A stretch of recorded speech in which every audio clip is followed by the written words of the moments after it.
Hello everyone. Before the video starts, I just want to say this is something new I'm trying. It's called Quickie Critiques.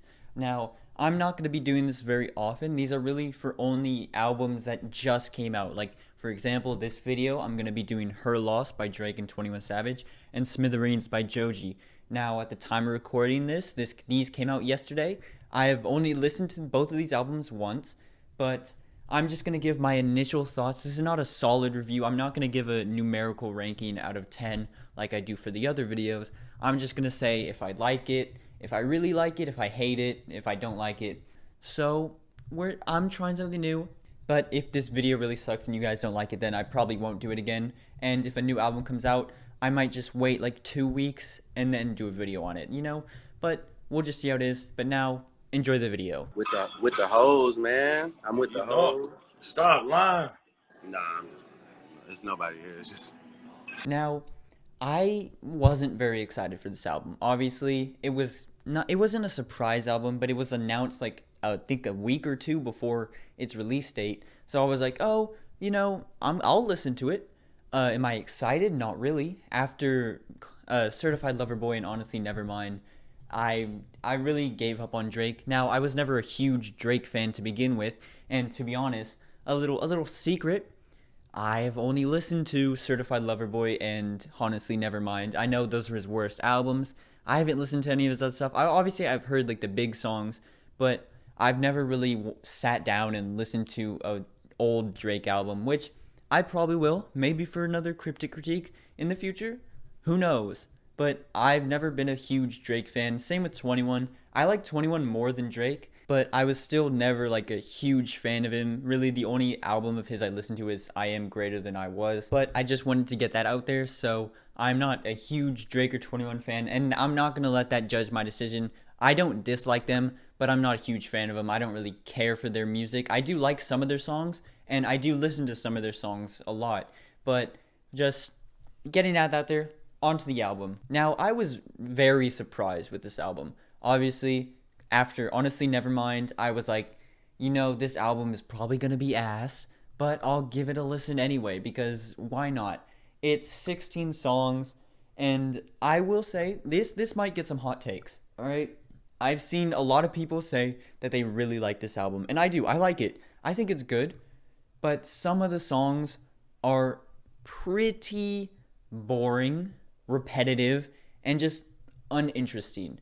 Now, I like the beats on this album. Some of them are average and just like basic beats, but some of them are actually really cool. Like the beat switch on Major Distribution. That's its name, right?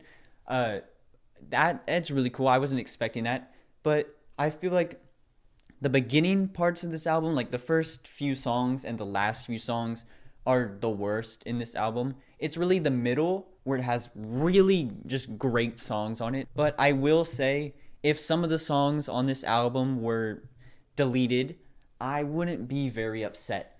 I heard a lot of people say that this album is a great 9 out of 10, 8 out of 10, 10 out of 10. It's not. It's good. It's probably the best Drake album in recent years, but it's not that good. I'm just saying, it's good.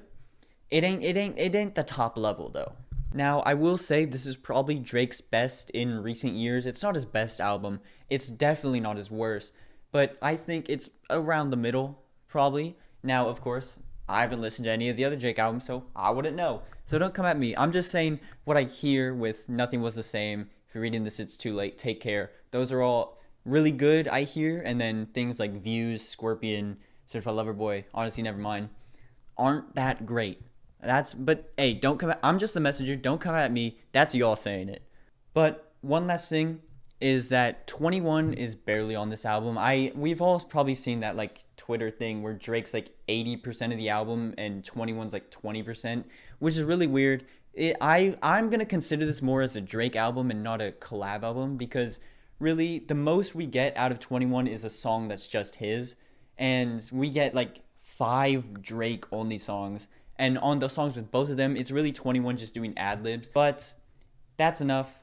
I've only listened to this album once. I will probably listen to it again, and maybe down the road I'll do an actual cryptic critique on it.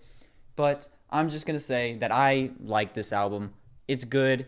It was a decent surprise. I don't think it's anything too special. I think in time it'll fade away. I've really only liked a few songs, maybe like 5 of the songs. So maybe when I listen to it again, that'll go up, that'll go down. Who knows? But I think it is a fairly solid album.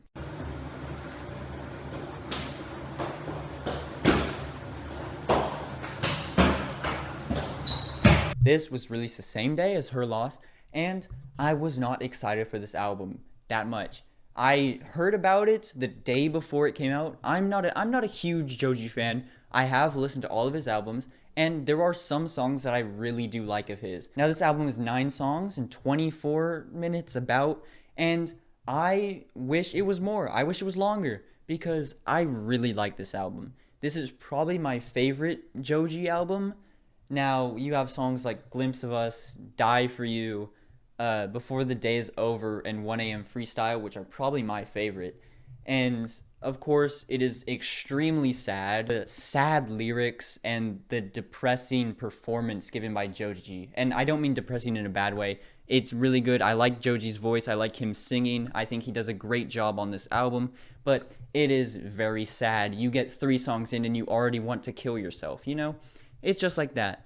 But this album was great. My really only complaint is that it was longer. There are 2 songs that I don't really like, and that's Feeling Like the End and Night Rider. This album is also separated into 2 discs. Disc 1 goes from Glimpse of Us to Dissolve. Disc 2 is Night Rider to 1 a.m. Freestyle. And disc 1 is so much better. Disc 2 kind of falls short, and they are fairly different. I don't know why, but at least for me, the first disc is like slow, sad music, and the second disc, it's still sad, but it kind of goes more upbeat. Like the beats are a little bit happier. Like you really gotta dive into the lyrics to know that it's kind of sad, because when you're just listening to it and not really paying attention, you'll be like, okay, this is kind of like chill music. It's not really sad. Now, there are 0 features on this album, and I think that's for the better. I honestly believe that if there were any features, it probably would have ruined the album. I think Joji does great on his own, and he doesn't really need anybody to elevate his performance. Even if he had features on it, they'd probably be pretty bad. I don't really know. To me, I don't really know any artist that could fit well with Joji. But again, I'm not that well versed in this area of like sad, lo-fi-ish music. So I don't know. If there were any artists that you guys thought could have been on this album, put it in the comments below, and I might check them out. But I think Joji does great on his own. He doesn't really need features, and I'm glad there are no features on this album. Now, with all that being said, I'm going to say that I love this album. It's pretty good. Now, I have only listened to it once. I've listened to some of the songs multiple times because I just can't get enough of them. Like, Die For You is probably my favorite song on this album, and it's just great. A lot of the songs on this album are great. I wish there was more, and that's really my biggest complaint. Now, some of the songs can get a little boring, and some go on for too long, like Dissolve, I think, goes on for a little too long. But I think Joji's singing and songwriting makes up for those facts, because while it is a little boring, the song is still good enough to listen to and get through it. But anyways, thank you all so much for watching. I really do appreciate it. If you like this new style of videos, the Quickie Critiques, then please tell me in the comments below. If you dislike them, tell me in the comments below. I know I didn't go very much in detail. I have only listened to both these albums once. But if you have any suggestions to change this format, tell me. Put it in the comments below. Tell me albums you want me to cover on Cryptic Critiques, or if there are any new upcoming albums that you want me to put in a Quickie Critique. All in the comments. That's it. Thank you all for watching. I really do appreciate it, and I will see you on the next one. Goodbye, everybody.